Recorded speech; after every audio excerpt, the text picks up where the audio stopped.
గౌరవనీయులు ఉప ముఖ్యమంత్రి బట్టి విక్రమార్క గారు నేను అడిగిన ప్రశ్నకు వారు సమాధానం ఇచ్చారు. రాష్ట్ర ప్రభుత్వం ఎఫ్ఆర్బిఎం కింద తీసుకున్న అప్పులు 51,277 కోట్లని చెప్పారు. అఫ్ కోర్స్ ఈరోజు ఉదయం నేను రిజర్వ్ బ్యాంక్ ఆఫ్ ఇండియాది కూడా రిపోర్ట్ తీసుకున్న పొద్దున్నే నెట్లో ఈరోజు కలిపితే ఇంకో 3,000 కోట్లు పెరిగింది. ఆల్రెడీ ఇంతకుముందే 2003వ తారీఖు 5వ తారీఖు తీసుకున్నారు. ఇవాళతో కలిపితే ఇంకో 1000 పెరిగింది. 55,277 కోట్లు ఎఫ్ఆర్బిఎం కింద తీసుకున్నారు. కార్పొరేషన్ గ్యారంటీల కింద 61,991 కోట్లు తీసుకున్నారు. 10,099 కోట్లు గ్యారంటీ లేకుండా తీసుకున్నారు. మొత్తంగా కాంగ్రెస్ పార్టీ ఏడాది పాలనలో చేసిన అప్పు ఎంత అంటే 1,27,208 కోట్లు. ఒక్క ఏడాదిలో వీళ్ళు చేసిన అప్పు 1,27,208 కోట్లు. 5 ఏళ్లకు మనం లెక్క కడితే ఎంత అవుతుందంటే అధ్యక్ష 6,36,040 కోట్ల రూపాయలు 5 ఏళ్లలో కాంగ్రెస్ ప్రభుత్వం చేయబోయే అప్పుగా దీన్ని బట్టి మనకు స్పష్టంగా కనబడతా ఉంది. ఇకపోతే అధ్యక్ష ఈ మధ్యకాలంలో కాంగ్రెస్ పార్టీ నాయకులు వైట్ పేపర్, కాంగ్రెస్ పార్టీ పెట్టిన వైట్ పేపర్ బుక్ కూడా తెచ్చాను అధ్యక్ష. ఇది వైట్ పేపర్. అదేవిధంగా బట్టి విక్రమార్క గారు ఈ సభలో పెట్టిన paper.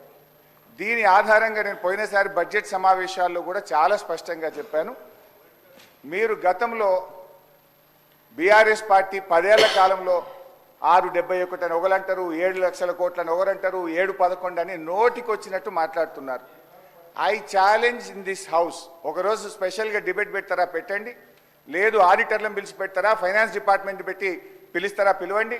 I want to prove 10 ఏళ్ల బీఆర్ఎస్ కాలంలో జరిగిన మొత్తం అప్పు కేవలం 4,17,496 మాత్రమే.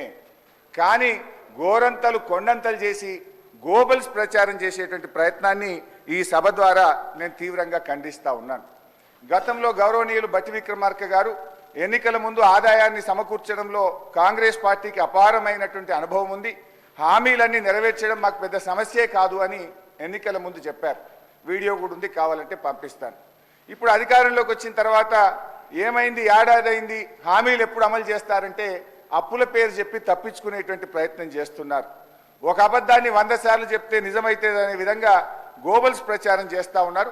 అందుకే ఈ శాసనసభ వేదికగా సభ్యులకు రాష్ట్ర ప్రజలకు కూడా ఈ 7 లక్షల కోట్ల అప్పు అని కాంగ్రెస్ పార్టీ చేస్తున్న ప్రచారం తప్పు అని ఈ సభ ద్వారా రాష్ట్ర ప్రజలకు నేను తెలియజేయదలుచుకున్నా అధ్యక్ష. ఆర్బీఐ కంటే గొప్ప వాళ్ళు అయితే ఉండరు అధ్యక్ష. ఇన్ఫ్యాక్ట్ అధ్యక్ష ఈ 4,17,496 కోట్లలో కూడా 10 ఏళ్ల బీఆర్ఎస్ పాలనలో 4-5 ప్రత్యేకమైన విషయాలు ఉన్నాయి.